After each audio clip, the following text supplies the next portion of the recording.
Stress paytida shirinlik yeyishni xohlaysizmi?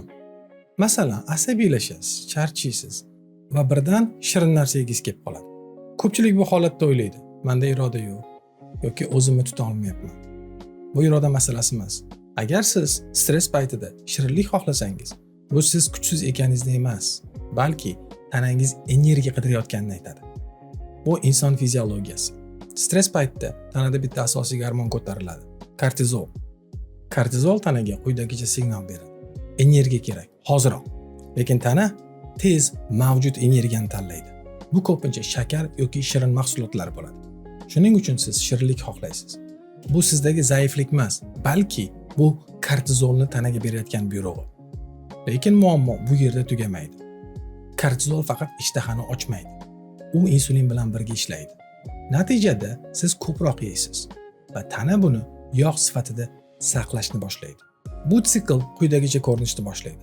Stress kortizolni oshiradi va sizda shirinlikka xohish paydo bo'ladi. Shirinlik esa insulinni oshiradi. Insulin esa tanada yog' yig'ilishiga olib keladi. Bu yopiq sikl hisoblanadi. Va siz bu sikl ichida doim o'zingizni ayblab yurasiz. Siz kuchsiz emassiz. Siz biologik signalga javob beryapsiz. Shuning uchun stress paytida dieta qilish qiyin va ko'pchilik aynan shu yerda to'xtab qoladi. Endi savol, bu siklni qanday to'xtatamiz?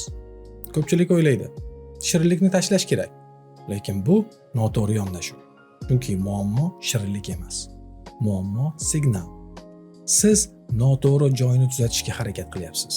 Agar siz shirinlikni olib tashlasangiz, stress qoladi, kortizol qoladi, ishtaha yana qaytadi va siz yana shu siklga tushib qolasiz. Shuning uchun yechim ovqatdan boshlanmaydi. Yechim signalni tushunishdan boshlanadi. Va eng asosiy signal insulin.